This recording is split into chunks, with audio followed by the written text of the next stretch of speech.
ये गलत है, प्लीज अपनी उंगली बाहर निकालो। मैं आपकी बहन हाँ, मैं आपको कितना शरीफ समझती थी, लेकिन भाई ने मेरी एक न सुनी और जो जो उनके मन में था वो सब उस रात भाई ने मेरे साथ किया। आखिर ये सब कैसे हुआ वो सब बताऊंगी आपको इस कहानी में। मैं कोलकाता की रहने वाली हाँ, मेरी उम्र 19 साल है। लोग कहते हैं कि मैं दिखने में काफी अट्रैक्टिव हूँ और शायद इसीलिए मोहल्ले के लड़के अक्सर मुझे लेकर बातें करते हैं, लेकिन हमेशा इशारों में। मेरा परिवार बहुत छोटा है, मैं, मेरा छोटा भाई और मम्मी। पापा का निधन तब हो गया था जब मैं 7 साल की थी। मम्मी को पापा की जगह बैंक में नौकरी मिल गई और उन्होंने हम दोनों को पाला। अब मैं और मेरा भाई दोनों कॉलेज जाते हैं। ये 3 महीने पहले की बात है। उस दिन सोमवार था और मैं कॉलेज नहीं गई थी। मेरा भाई और मम्मी हमेशा की तरह अपने अपने काम पर चले गए। घर में अकेली थी और कुछ करने का मन नहीं हो रहा था। मैं यूट्यूब पर कहानियां पढ़ने लगी, शायद कुछ दिल बहल जाए। तभी मम्मी का फोन आया। उन्होंने कहा आज मुझे आने में देर हो सकती है। मैंने कहा ठीक है मम्मी, आप आराम से आओ।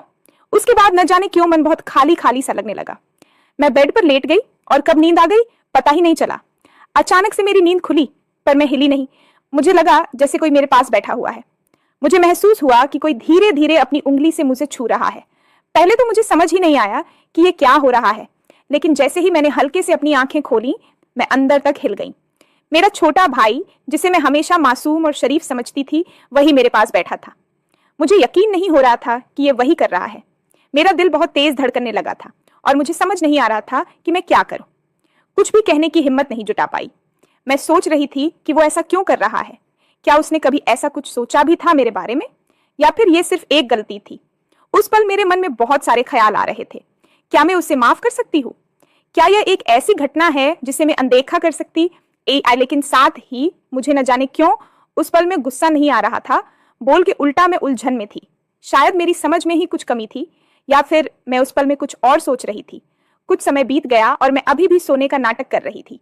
तभी अचानक महसूस हुआ कि भाई मुझे हल्के से जगाने की कोशिश कर रहा है।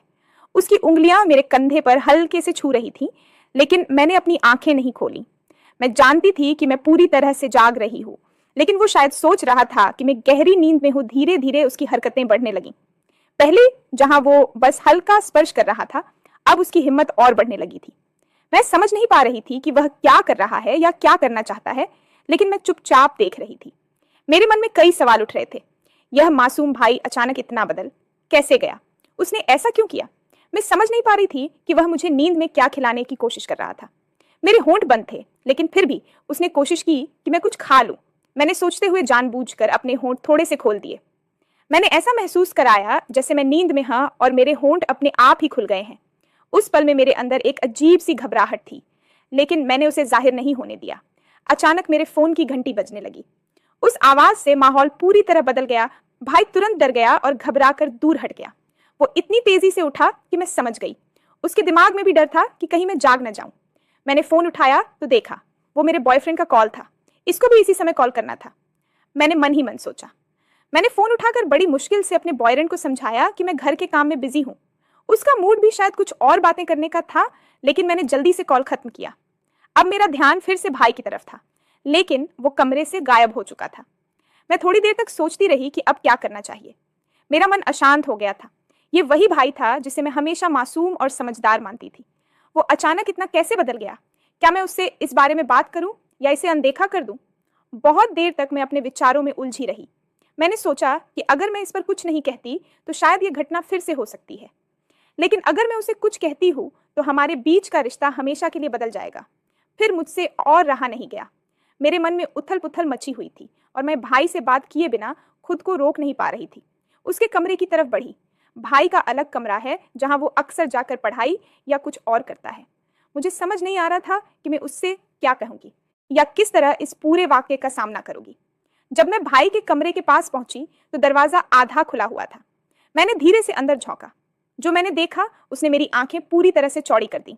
भाई बेड पर लेटा हुआ था और वो अपने हाथों से कुछ ऐसा कर रहा था जिसे देखकर मैं पूरी तरह से हैरान रह गई। मेरे दिल की धड़कन तेज हो गई।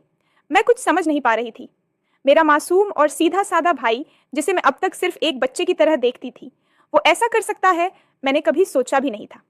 1 मिनट तक मैं बस दरवाजे पर खड़ी देखती रही। मेरे दिमाग में कई सवाल उठ रहे थे। आखिर उसे क्या हो गया है? क्या वो सच में ऐसा कर रहा है या फिर मैं किसी भ्रम में हाँ? मैंने खुद को शांत करने की कोशिश की, लेकिन मेरी आंखें उसी पर टिकी हुई थीं। मुझे पता था कि मुझे कुछ करना चाहिए, कुछ कहना चाहिए, लेकिन मेरे अंदर से आवाज़ नहीं निकल रही थी। मैं जिस भाई को अब तक मासूम समझती थी, वो मेरे सामने बिल्कुल अलग रूप में था। उसे इस हालत में देखकर मुझे एहसास हुआ कि शायद उसने बचपन से कुछ ऐसा देखा या महसूस किया है जिसके बारे में मैंने कभी सोचा ही नहीं। मेरे मन में उसके प्रति नफरत नहीं आई, बल्कि मैं उलझन में थी। मैं समझ नहीं पा रही थी कि ये उसकी कोई गलतफहमी है या फिर कुछ और। मैंने धीरे धीरे दरवाजे से हटने का फैसला किया। मुझे नहीं पता था कि अगर मैं उसे इस हालत में टोकूंगी तो हमारे बीच क्या होगा।